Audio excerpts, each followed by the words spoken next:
She got a copy of the Book of Mormon and had kind of an interesting experience with it where she wasn't immediately drawn to its contents, but then prayed about the book again and read it and felt like she had become illuminated and prayed to know about its truthfulness. And she felt a confirmation of its divine authenticity. And so she travels to Kirtland, is baptized, travels back to Boston, where she helps connect some missionaries with some of her networks and kind of starts doing a lot of missionary work for the faith, and then decides that it's time to gather with the saints. And she sells her properties that she'd accumulated. She was a very hardworking, frugal person who had accumulated quite a bit of means.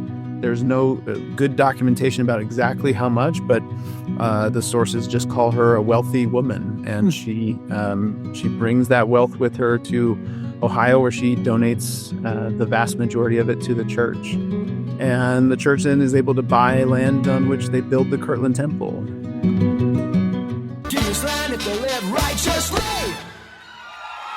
It is time for another episode of The Cultural Hall, and I love it when we get people that know very little about The Cultural Hall to come in. They say, listen, I'm trusting the people who have connected us. The good people over at Deseret Book were the liaison to be able to get Brent M. Rogers here in The Cultural Hall. And if you're thinking, I don't know that person, guess what? Neither do I. Welcome in, Brent. Thank you. Thanks for having me. Now, I have to go because I am fascinated, and I find this tells a lot about people. The M, what does the M stand for, and is there a story behind it? It's just my middle initial for my middle name is Michael. It's okay. Nothing fancy. Michael's not dad, great-grandpa that came across the plains, nothing, anything like that? Nope, just a pretty, common name. So Brent Rogers is a pretty common name, it turns out. And so when I started writing, I decided to throw a middle initial in there. So hoping that it would, differentiate me a little bit from the other Brent Rogerses of the world. I'm not sure that's really worked very well, but, kind of looks cool, I guess. Well, and in the event that you make church leadership and employment in your later years, you're already used to being addressed as Brent M. Rogers, and so we don't have to make that apostolic change should something like that happen. And to be clear, if you can't see Brent, he has no interest in that. Like he would do it, but I don't think he's aspiring by any means. Yeah, let's pray that's not the direction the Lord has in store. Yeah, for the church and for all of us, right? Now, but you do work for the church. Tell me what it is that you do. What's your employment? Yes, I've worked for the church history department for about 13 and a half years. I came here in 2011 to work on the Joseph Smith Papers project. Still finishing up my PhD in history at the University of Nebraska at the time, and saw a job ad for a historian and documentary editor with the Joseph Smith Papers, and it seemed like a good opportunity to apply for. And fortunately, I was offered a job, and been here working on the Joseph Smith Papers and other history-related projects ever since. And it's been a real blessing and pretty neat opportunity when I talk to people and they say, "What do you do?" And I tell them I'm a historian. They said, "You get to study and write about history for your living." And I said, "Yeah, when you put it like that, sounds pretty cool." Yeah, and it's a pretty unique undertaking, I would say, with the Joseph Smith Papers specifically, to have so many minds, so many historians, so many eyeballs, so many editors, so many things, and to have it funded by the church to be able to say, we want this to be done so very accurately. I don't know that the full membership of the church really understands the significance of that undertaking just in the secular world of like, hey, how historically significant it is. Yeah, I mean, I think that to have a papers project that promotes a transparency about a historical figure on the scale that the church and the church history department have done with the Joseph Smith Papers is pretty remarkable. The closest thing in the academic world are papers of the president's projects. And these have been funded for decades and decades largely by federal grants. And the work that they've done is incredible to open up the papers of some of our earliest, what people would call the founding fathers of the nation. And so the idea for the Joseph Smith papers was to do something similar, but to maybe do even a little bit more in terms of adding context, adding understanding about the life and times of Joseph Smith, so that we have a very full picture, as full as we can possibly have, of Joseph Smith's life. And to do that on the scale and at the speed which we've done over the last 20 years has been incredible. And like I said, I've only been here for the last 13 and a half, but been able to participate in the publication of a number of the volumes of the project. And the great work that we're doing online is actually the best place for most people to engage with this, because you can find pretty quickly through searching a lot of the resources that you want to find about the prophet's life, and about not just his life, but the life of his contemporaries and the workings of the early church, which is just totally laid out and available for everybody to go look at. It's fascinating to me because over the 20 years, hundreds, I would say, probably worked on it in some aspect. Is that accurate? I think that's true, from student interns to research assistants to historians like me, and we have editors and production staff who help us to make sure that we're accurate on everything, and the staff to print the books and to get it all online. I would definitely agree that it reaches into the hundreds. So it's been a pretty monumental undertaking. And as I understand it, for the most part, though, I and maybe you can help clarify on this. For the most part, it's sort of done. And in my mind, I like to create this room where there are 50 plus researchers, and we're all kind of getting into the computer, and then the head on the project is like, at the end, and then everyone sort of looks around the room and goes, I think we just got ourselves out of a job. I think this was the thing. There is some continuous sort of upkeep is probably not the right word, but continuous work on it. But the vast majority of work moved on to things like the Brigham Young papers, the novel that the church is, heretofore releasing about Joseph Smith, or the biography, not the novel, the biography of Joseph Smith. But for the most part, that Joseph Smith Papers project completed. So we finished the print publication in the summer of 2023. We have more that we're doing to provide online on our website. There's a lot of work that's still going on there. Both because there are types of documents that don't fit neatly into print, and just because we also put out online all of the stuff that we did do in print 18 months after the print publications. And so we're coming up on that 18-month to 2-year window for those last print publications. So yeah, we have probably about another year's worth of work to do online. But yeah, we have a number of our scholars who are helping out with the Joseph the Prophet biography that's been called for by the First Presidency, and as well as a number of other projects that we have in the department. We're trying to create a robust publications effort here to get the word out about church history, and we still have a number of things that we're doing in print, but we're also trying to make dents into the digital realm with some podcasting of our own, and with other sort of social media snippets, taking the good bedrock scholarship that we've done and making it digestible for a wide member audience, and not just member audience, but a wide audience.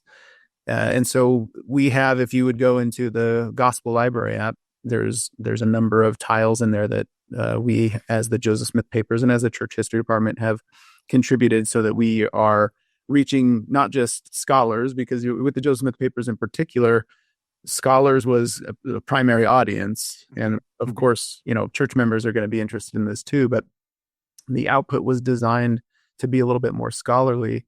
as we've gone through and done some of the work, we say, well, how can we maybe repackage or redo some of this in ways that more people can benefit from this great scholarship that we've been doing?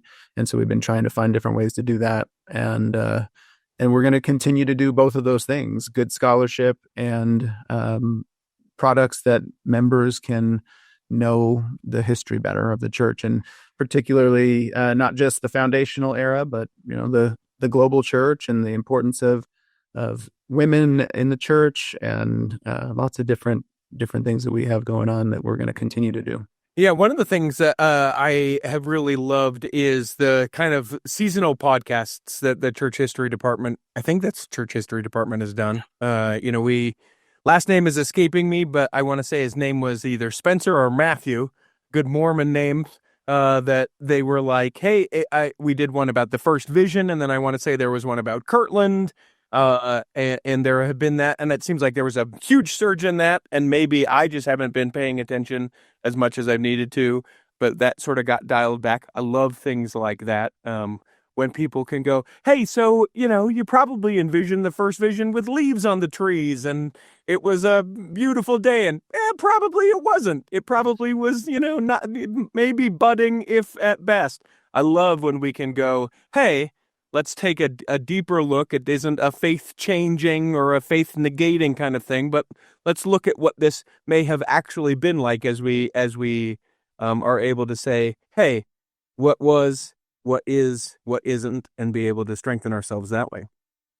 Yeah, so there's a podcast series that was hosted by Spencer McBride, one of our historians here. But yeah, it was exactly that. We have all of this great detail in the papers, the Joseph Smith papers. So how can we bring some of that color to help people better understand the world that Joseph Smith occupied, and what that meant, what the things meant in the time period in which they happened and for the people. And so that was one of those efforts to bring some of that. And we will continue to, do some series like that, but that was specifically designed with this idea in mind of, look, we've had number of conversations with people, and even just anecdotal things where, you're at Deseret Book and you overhear someone say, gosh, they have all these Joseph Smith papers, but I have no idea what's important in them. Sure. Well, here, we'll package some of the things that we think are really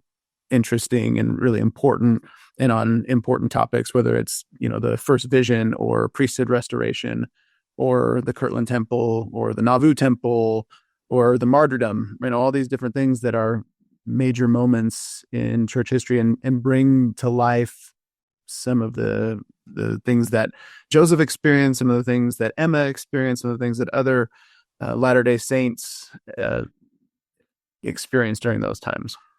Yeah, and I think there's some things that people around that time that they're still like, hey, would love it if the church would do maybe something about like how polygamy was introduced, and the church is like, maybe not yet. Let us warm up to that.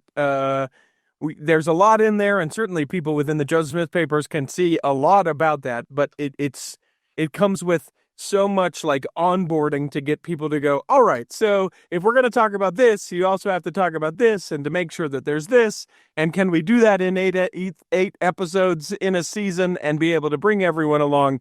That's a pretty difficult haul. So I have appreciated tremendously the work of Spencer and of others being able to do something like that. Just incredible work. What made you want to do this? It's not the easiest thing. Being a sales guy, that's a lot easier. Being, any of these other things. What was it about it for you that you're like, yes, this will be my calling, air quotes? Yeah, that's a good question.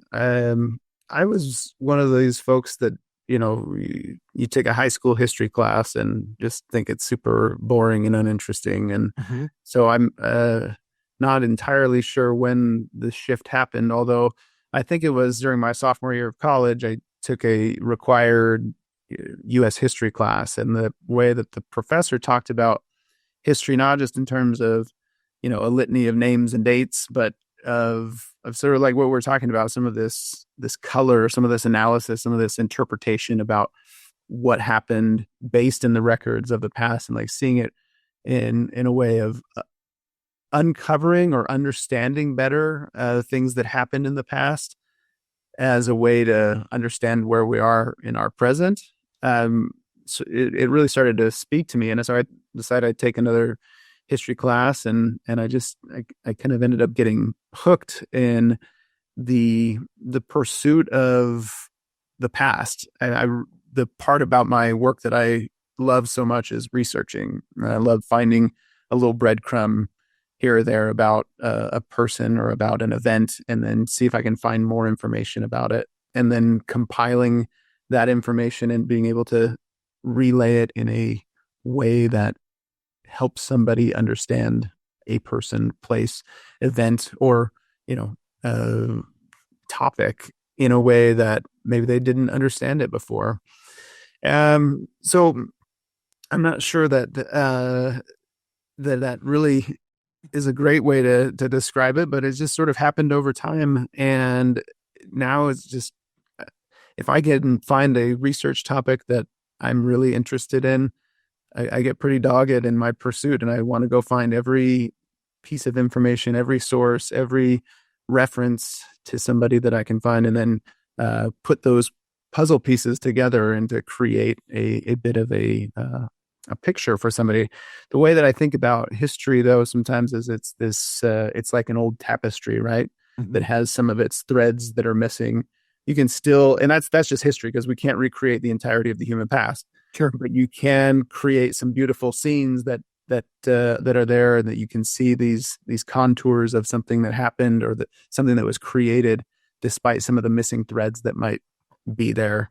And so it's kind of a labor of love in a lot of ways, and something that just really intrigues me. I had a professor in college that say, you should, if you find something that keeps you up at night, you should pursue it. And thinking about the past is something that keeps me up at night, and still does. Gotta ask you, married? I am. Does your wife, when she talks about what you do for a living, is she, because I find that people that do what you do have one of two spouses. One that is like, yes, I love it, and I'm along for the ride, and we are staying up late, and we are finding out about the things and all that. That's one. Or the other that goes, yeah, I don't really understand it. I love him because he's all of these other things. But when he gets the thing, I know he's doing the thing, and I love him when he comes up for air, and that's when we do it. Yeah. Yeah, she's the latter. she's the you want to go to a museum while we're on vacation? Okay, I'll go do these other things, or I'll sit in the lobby while you geek out for the next couple of hours.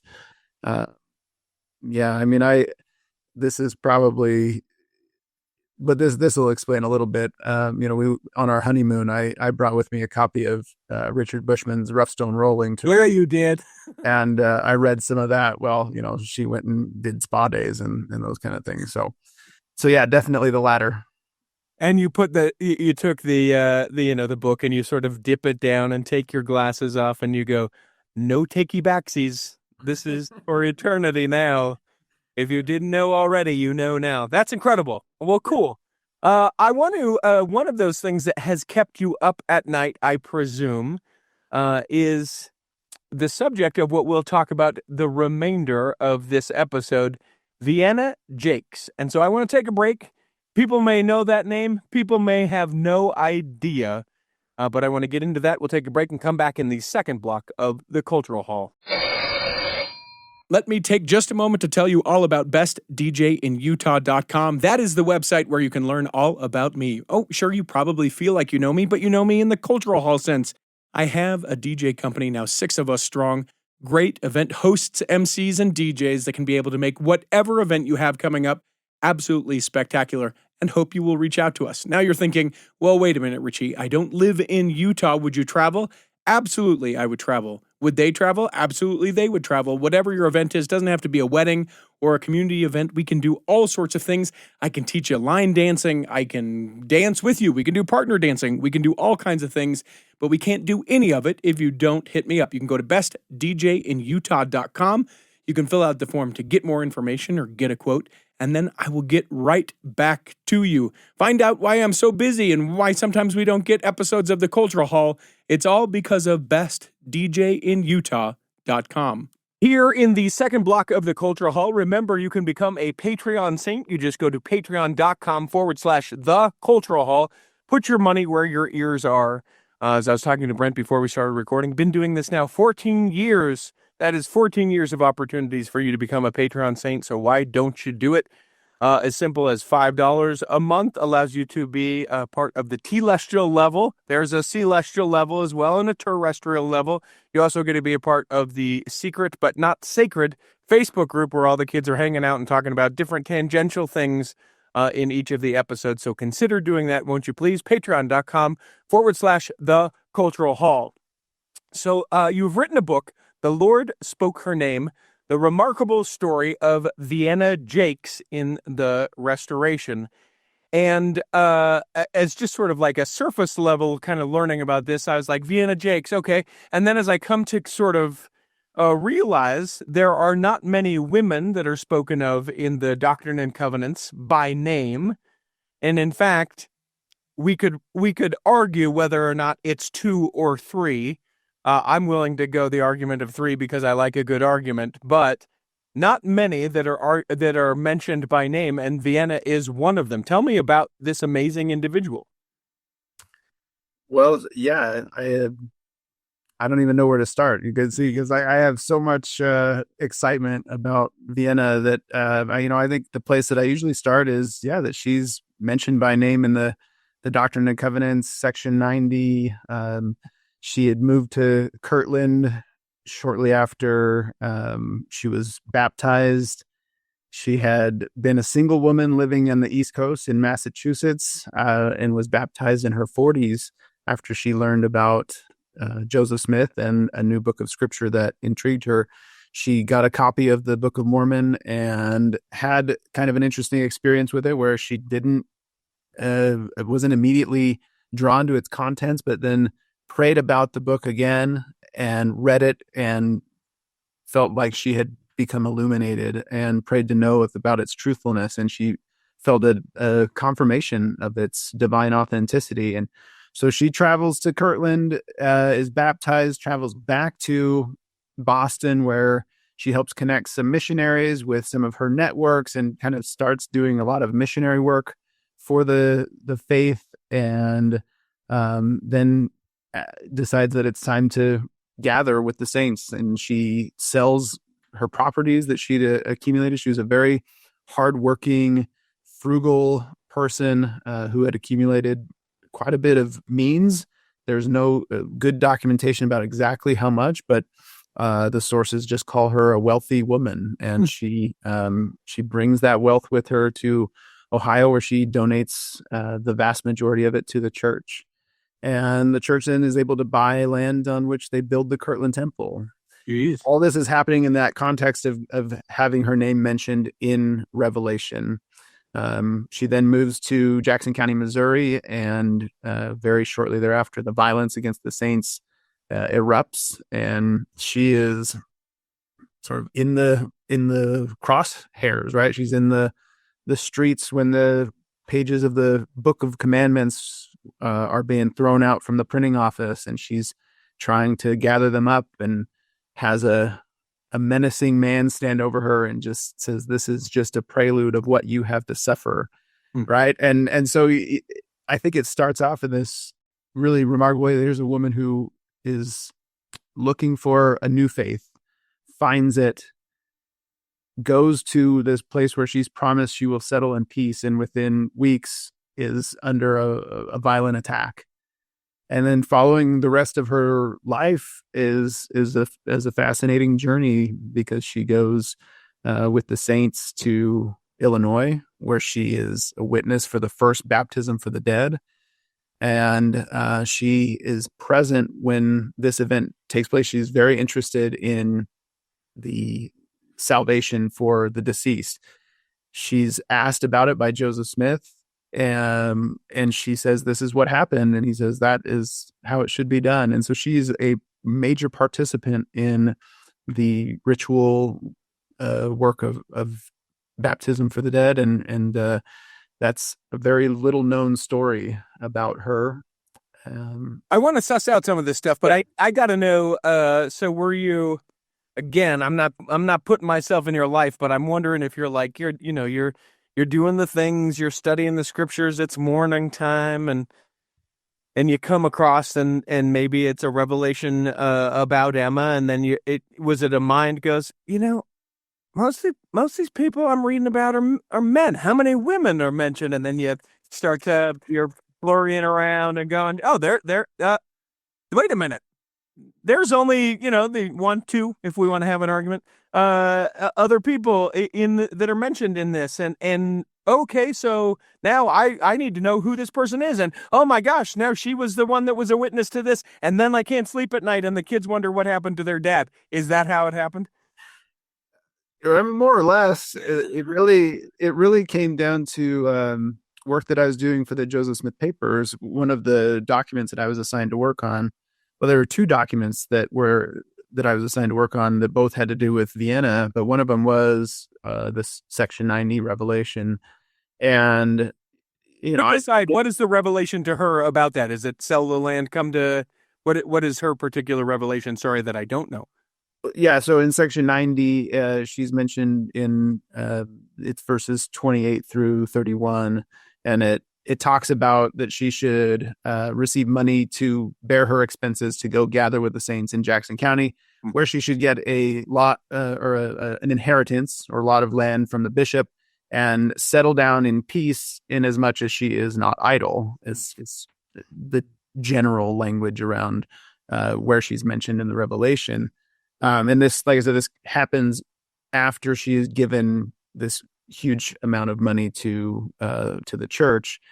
And so it's just directing her to gather with the saints in Zion and to be a participant in the gathering of Zion, and that she would, for her efforts, be given an inheritance from the Lord. But yeah, I had that question as I was doing research on this. It was like, wow, it's interesting to see a woman's name. That's pretty rare. And since you've brought it up a couple of times, I will ask, who is your other woman? Because there's Emma Smith in Doctrine and Covenants 25, and I'm a Mrs. Hubble. It could be an argument for the third woman. Okay. Wow. I go like very, very, very specifically named. Yeah. Emma and Vienna. But so, yeah, there's a attention given to Emma Smith for good reason. She's an incredible woman who has a great role in the coming forth of this great work.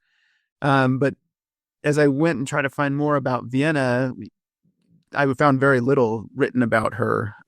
There is maybe a few mentions of her in Doctrine and Covenants commentaries, and they're usually just still the same kind of basic story. She was a wealthy woman who they would often say was commanded to consecrate her money. Mm-hmm. I think the language of the Revelation suggests that she had already done that, and that the revelation is in response to it.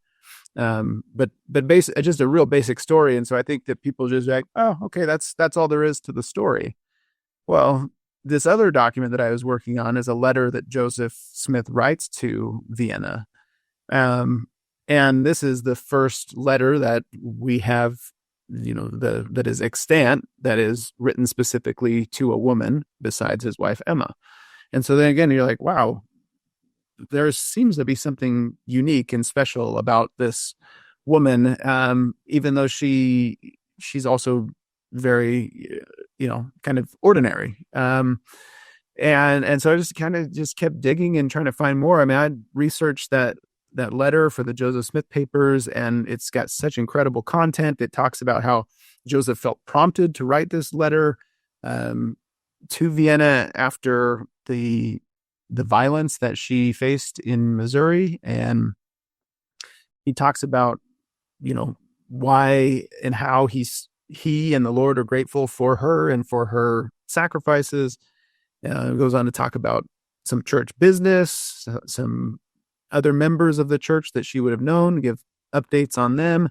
And so you kind of see this interaction showing a mutual friendship that had developed between Joseph and Vienna. And it's a fascinating letter that speaks to that particular moment.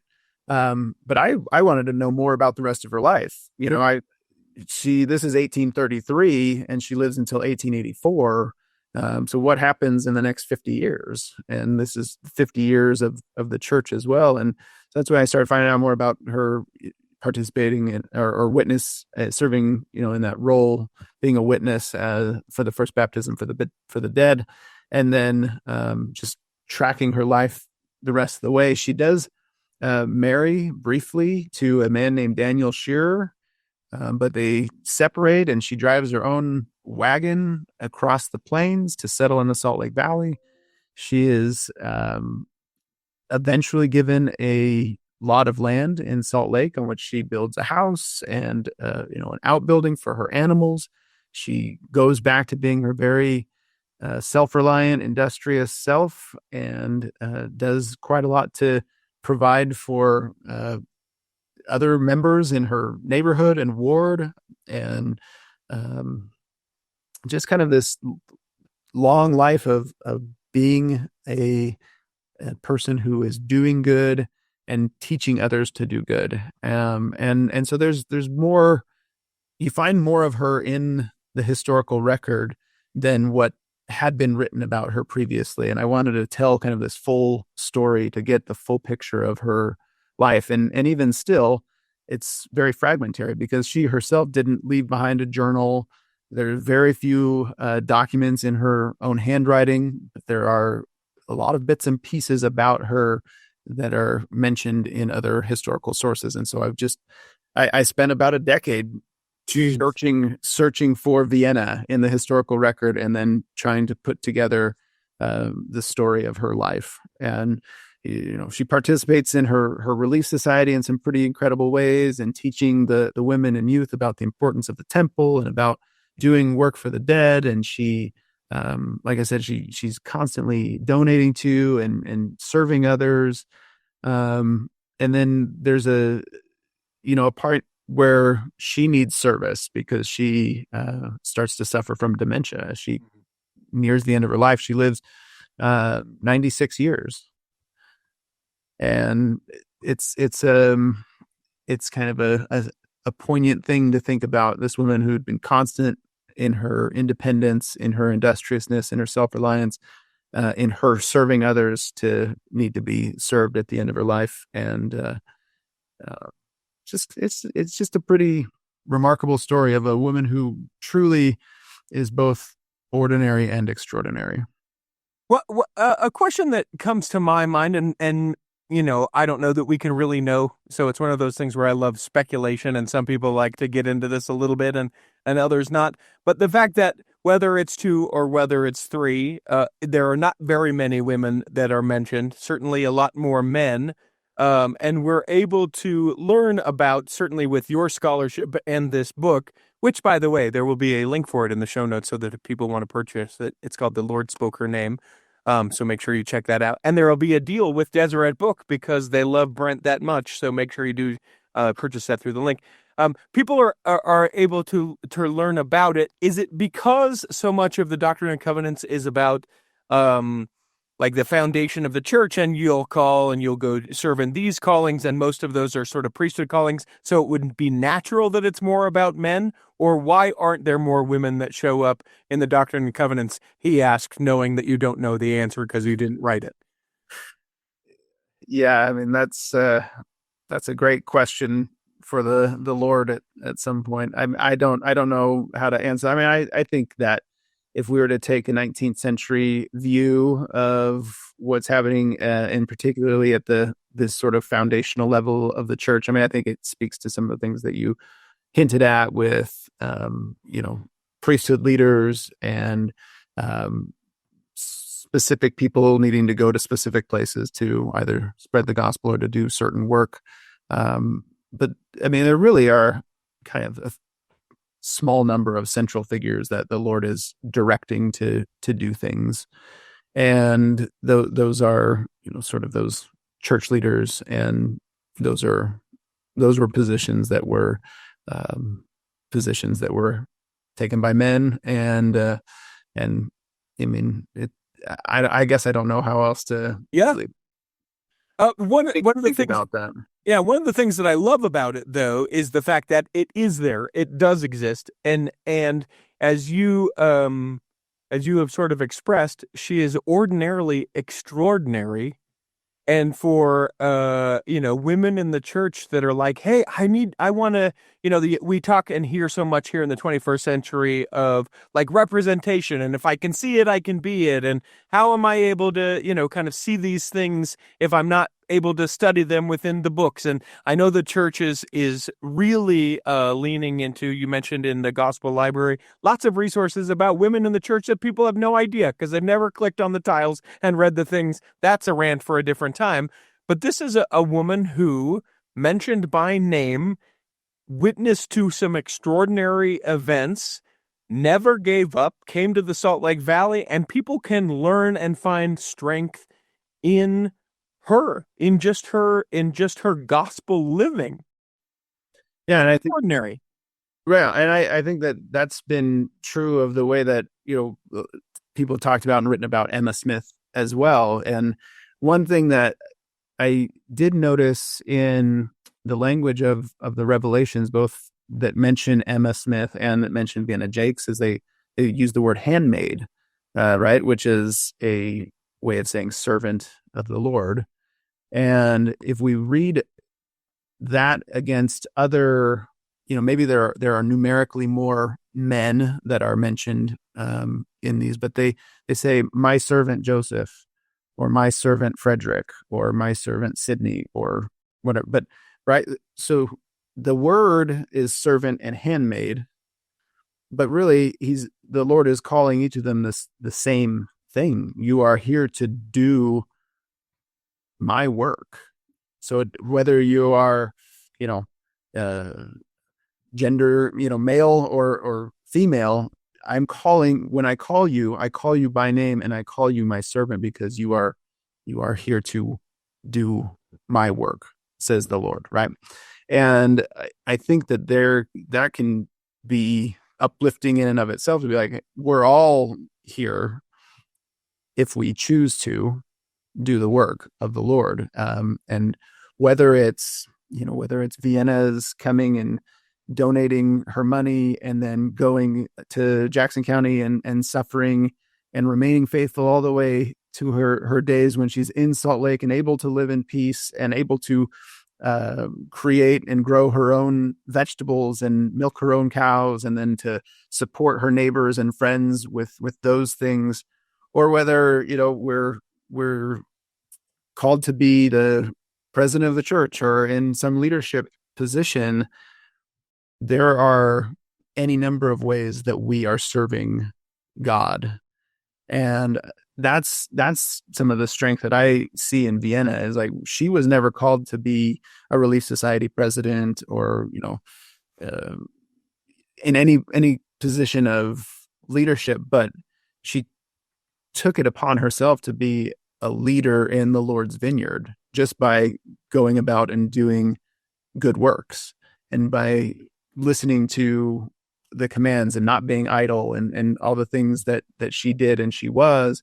And that's something that we can all take something from, and say, hey, we have our sphere that we're here, and we can kind of do our best in our sphere to do work to spread the gospel, to spread Christ's message, to be a disciple of Christ.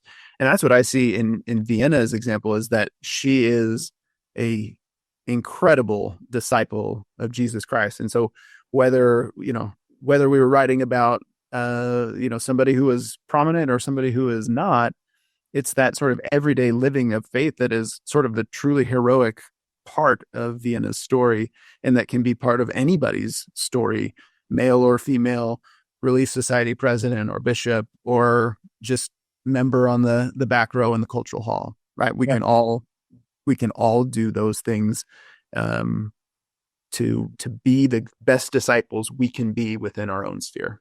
But and to that point, what I really appreciate is, in the last 20 years, for so long, it seems like so many of those voices and stories were about men, but there are, just like we learn secularly, let's take this outside of the church at all. When you learn about like the early days of NASA and the narrative was always these men, these men, these men, these men, and you learn about these amazing women who worked at NASA as well, whether it was just because tradition was always told about the men or history books were written about that, we know, and the church continues now to produce amazing scholarship about the women who were there as well. Not the same roles, that's not what I'm trying to say, but that are there witnessing, living, adhering, strengthening, being tried, all of the things, and we can learn about them as well. Why it's so important that we trumpet the work that you've done to say, and also Vienna. Now, before we take a quick break, and this is probably just a sort of a quick question, you had mentioned before we started recording, I asked you, it's pronounced Jaques, and you said, yeah, that's how I do it. But you said there was maybe some, maybe it's one way, maybe and it's another way. Tell me what about that? Yeah, can I add one thing just before I answer that question? Just see your point about, there has been this movement in the last couple of decades and maybe even a little bit longer to include women in the story and to bring them front and center. This has been done, I think, within the church and without. But part of the reason why that has had to be sort of a purposeful shift is because it's a challenge to tell women's stories in a way that isn't as challenging for a lot of men, because historians are drawn to sources, and for the majority of written history, it's about men, and it's about the men who kept the records. Mm-hmm. And so trying to find the stories of women in the records can be challenging. Women's historians have been doing incredible work for decades to really dig in and find these sources to be able to tell the stories, reading between the lines in ways that is a real challenge. And so kudos to, and we ought to acknowledge the groundbreaking and path-breaking work of those women historians who have told the stories of women who have made us all say, like, hey, we need to take notice of this. Yeah. I think a lot about Laurel Thatcher Ulrich and the amazing work that she's done on these ways, in her catchy phrase, well-behaved women seldom make history.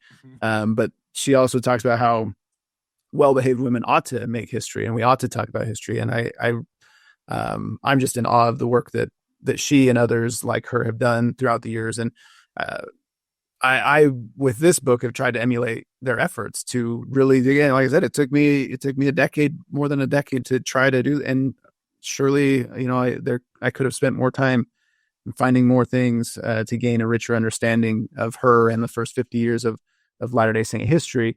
But I took my cues from the work that these groundbreaking women have done. And so I just wanted to mention that. Sure. Vienna's last name is spelled by her contemporaries in a few different ways, which lend to some phonetic, thinking about this. She always spelled her name the same way, that Jaques, and but that doesn't give us necessarily a phonetic pronunciation. But some who wrote her name spell it Jakes, so Jaques. Mm-hmm. Some Jacks, Jaques maybe. Some Jackaways, like a Jacques, like maybe more of a French pronunciation. And then Jacques, which could also be some more of that French pronunciation.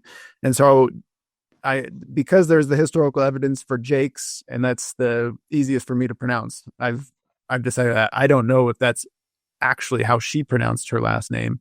But there is historical evidence that it could have been one of the pronunciations that she used. And could have very well been part of the reason why we just call everyone brother, sister, because we don't want to offend. We're nice people. Brother, sister, perfect. We don't need to say last names. Let's take a quick break. When we come back in the third block, there are 3 questions that we ask everyone who steps into the cultural hall. I'll ask those of you.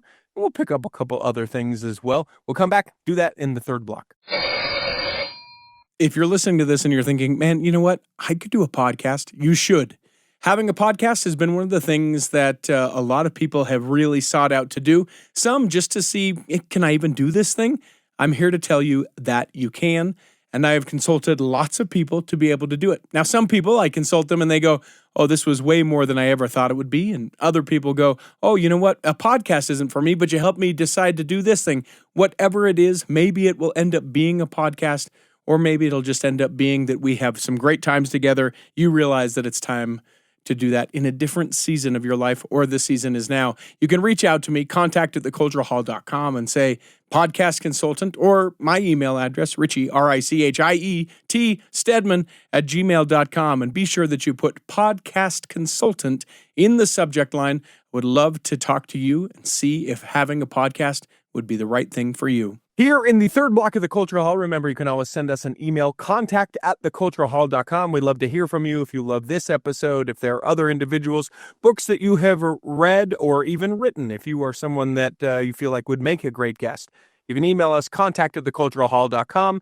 I will say this and always say this: if you do not want your email to be read on the show, your first line of your email needs to say, please do not share this email on the show. Otherwise, if you put it as the last line, I will have already read your email, and then I'll read, please do not read this on the show, and I don't go back and edit. So contact@theculturalhall.com if you would like to share a guest, or just say, that was great, or, oh, you should get Brent back to talk about whatever the thing is. Would love it if you do that. Contact@theculturalhall.com. Was there ever sort of, hey, this is a book about a woman and I'm a man, maybe I shouldn't be doing this? Yeah. I mean, I not only thought that, I had a couple of encounters or interactions. So I wrote an article about Vienna that back in 2015, and I had at a conference and a discussion with somebody, and a couple of people in the discussion basically told me that I should not be writing women's history. And I kind of understood what they were coming from. Maybe this would be better suited coming from a woman's perspective. Well, it would be different for sure. We can't say that it wouldn't be different. I mean, not to say that you're like, and in my male experience, Vienna, but there is the perspective that comes from the male perspective, not intentionally, right? It would be different, I think, in some ways. Sorry. Right. And surely, there would have been other parts of the research that a woman historian maybe would have pulled out and spoke about differently than I did. And I really hope and welcome that anybody who is interested in Vienna and wants to, tell her story, go through the notes and go through the sources and tell it in a different way. And I think that would be great, because that would just add more color, more understanding to her story. And so while I appreciated the concerns and the feedback, I'm also, I guess, of the mind that, a historian or a scholar, somebody who does research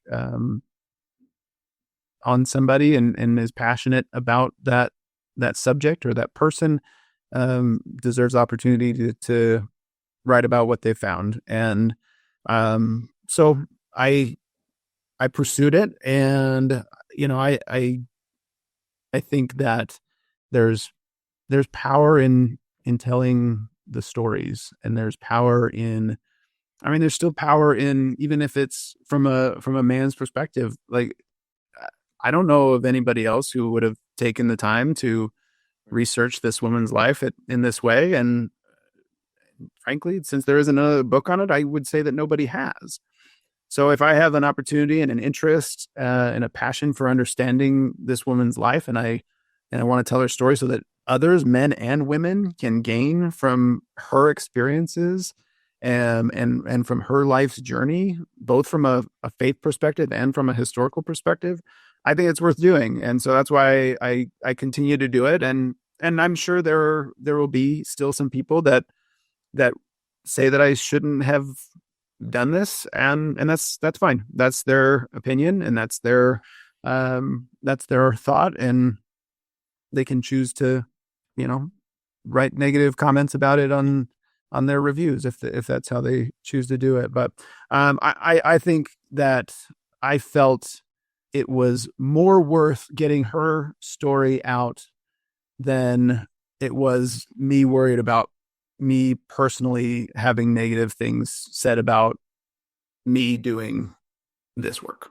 Yeah, so my mind goes to two things. One, I always like to envision things, so we're looking spirit world, or maybe assigned where she's living in glory and she's looking down and is like, great, someone is finally going to tell my story of the sacrifice and all the love, and the people as a man. No, I don't want a man to tell it, is probably not the scenario that is going on. I'll take that. I'll own that. She's like, great, people will finally know of the love that I had for the prophet Joseph Smith, the love that I had for the church and the gospel, the people, and all of those things.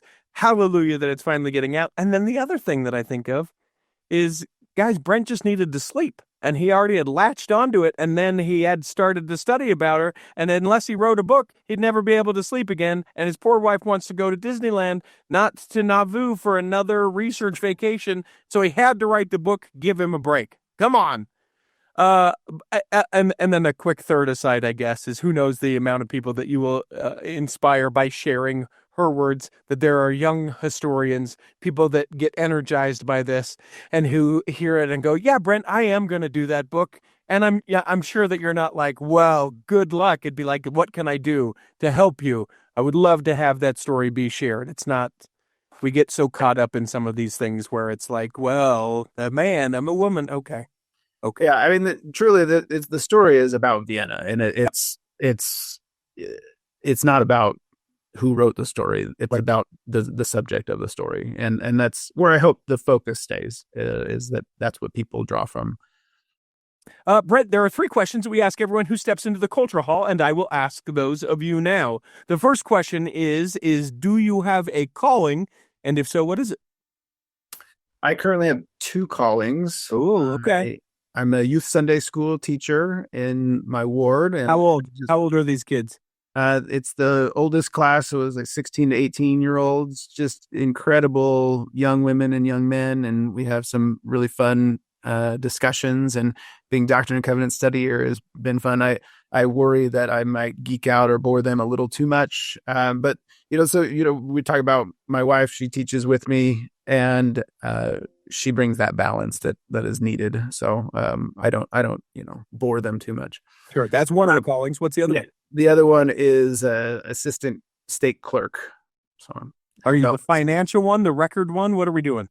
Yeah, I do finances and stake history. Okay. The second calling is, if you could pick a calling for yourself, either one that exists or make one up, what would you pick? Well, I'm not going to try to make one up. I don't want to go that route. So I would love to just be the building coordinator or something where I could just that, or be in the nursery. I was in the nursery for a good number of years, and that was cool. Just hanging out with little kids who, build blocks and then tear them down, and just it's church with snacks. There's never pressure. Yeah, I have always told people, you'll know that it's my last Sunday going to church if they call me to the nursery, because I'll go one time so that I can say I tried it, and then I'll just be like, I had a great run. Thank you, Church of Jesus Christ of Latter-day Saints. Going to find the truth somewhere else, because the nursery is not the place for me. But I'm glad that you like it. The last question, we ask people to interpret it however they may, but the question remains, what is your favorite part of your faith? That's a really great question. I think my favorite part of my faith is studying the life of Jesus Christ. Just trying to understand him and his ways and the teachings that he gave, and the disciple that I need to try to become. I think that would be my favorite thing, is just really studying, and the focus on the Savior. That's the thing that I love, and that's why I'm here. So you've got this book out now, and again, everyone can find the link to it in the show notes. It's The Lord Spoke Her Name, The Remarkable Story of Vienna, Jaques, and the Restoration. People can find and click on that link. Is there a new project, something else you're not sleeping over, or are you just enjoying that you have released that out and now can sleep in heavenly peace? Yeah, for the time being, I am just happy to be talking to other people about Vienna. Again, if my family were sitting beside me, they would chime in here and say, Brent will have something before too long, and it will then occupy all of his spare time. But for right now, I'm just really enjoying getting to talk about Vienna and talk about her incredible life. Okay. May I suggest the redemptive story of Martin Harris's wife? That'd be something I'd be interested in. If we could find some sources that speak to that, that would be a great story. It's all about the sources with you guys. You can't just make up stories. Fine. All right. You can't make up stories. I firmly believe in allowing the records of the past to tell the story. It's such a historian of you. Great.